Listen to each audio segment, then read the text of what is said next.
Well,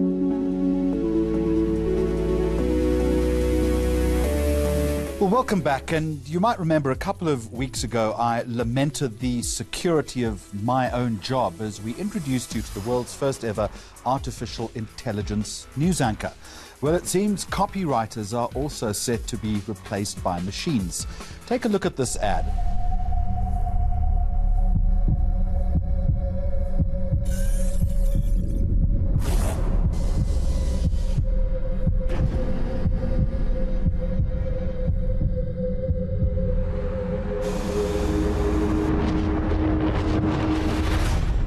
Notice anything strange? Not? Well, the ad on your screen was entirely written through artificial intelligence. Lexus, the luxury division of the Japanese car manufacturer Toyota, recently going where no other brand has gone before by allowing a machine to create the perfect car commercial. And here is how it was done.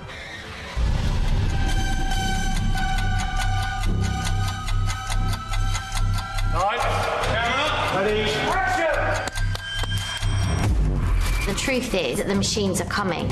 I think that means that we have more magic tricks to play with. AI in advertising is something that is talked about a lot. There's obviously a very clear set of opportunities that it brings.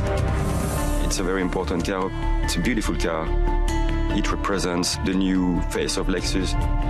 It responds to the driver's input almost intuitively. The ES has all sorts of technology which interacts with the driver to aid the driver.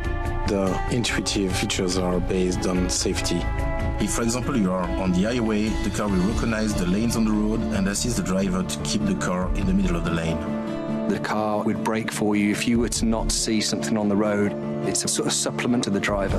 That man-and-machine working in collaboration sort of started the process of thinking about how could we make an advert that mirrored the man-and-machine element of the car itself. Wouldn't it be a great wheeze if we actually had an ad written by a computer? But I thought it'll never work in a million years. I mean, what nonsense. Hi, I'm Alex. Hi, I'm Will. We developed and integrated the artificial intelligence for the Lexus ad. I'm guessing you just turn the machine on, type, make advert, and boom, out comes the script, right? If only. If only. We used a number of tools to extract every single bit of information we could from the last 15 years worth of award-winning adverts. We're looking at what's the relationship between people and the vehicles and the use of the cars, the objects, the actions, the emotions. Every attribute that could be drawn from them was pulled into this data set. Using tools like IBM Watson gave us a great head start. One of the things that Watson really excels at is understanding emotion and being able to pick insight from that. We've developed a set of algorithms based upon psychology, based upon latest literature within the scientific community of how humans categorize emotions.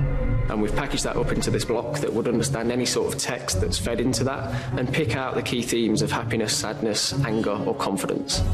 When we started the project to create the advert, it wasn't just a completely open brief. It was felt that this would be a car that would be particularly appealing to intuitive individuals. In order to make an intuitive advert, we wanted to begin to understand what intuition was. And that's why we did the MindX experiment, to explore that in a very scientific way. MindX's purpose is applying neuroscience and psychology to the world of advertising. What is intuition?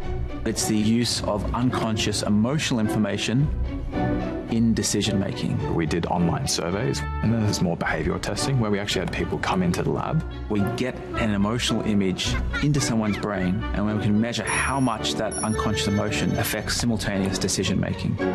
So for some people, they can really utilize that unconscious emotion, can help them make better, faster, and more confident decisions. We're learning some new insights about intuitive people, their preferences for different visual aesthetics are, what they like in terms of music, voice characteristics, how they like to be communicated with. They have a particular appreciation for an emotional experience within an advert. So these results will be fed into the AI, which is going to help design the optimized commercial for intuitive people. Rather than tell the computer how to do something, we give it some resources and some training, and then we set it loose to make its own discoveries. Once that data dropped into place, that was really the final step of pulling the project together, moving towards the final script.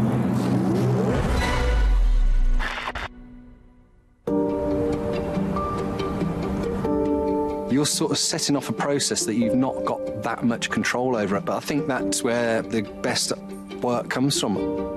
We felt a bit uncomfortable. We follow exactly what the AI has commanded, if I may use that verb.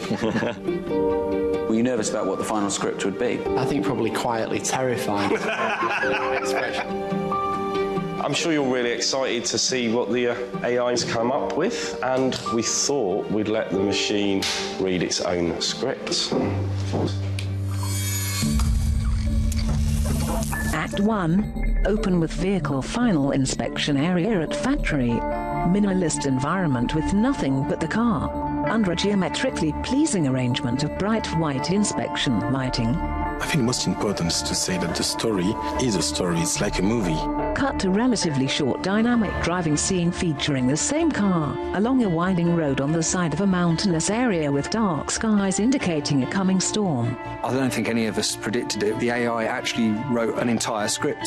That was really impressive. It was a real script and it was very coherent. The car should initially suggest that it is sentiently bracing for an impact, the equivalent of closing one's eyes prior to a collision. Cut to end frames as per Lexus guidelines. I describe it as a dark roller coaster journey of an inanimate object coming to life. The fact it's written a story about a machine coming to life, I mean, that's... In a way, I want to sort of pat it on the back and go, that's quite funny, that. And action card.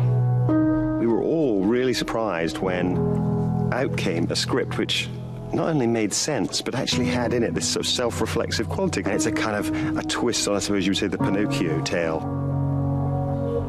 We're really proud to work with an award-winning director.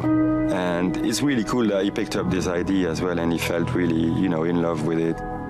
I think my job is to try and be as faithful as possible to what the AI wrote. Just a nudge here and there, because you want it to feel like it has a little bit of the oddness of something written by a computer.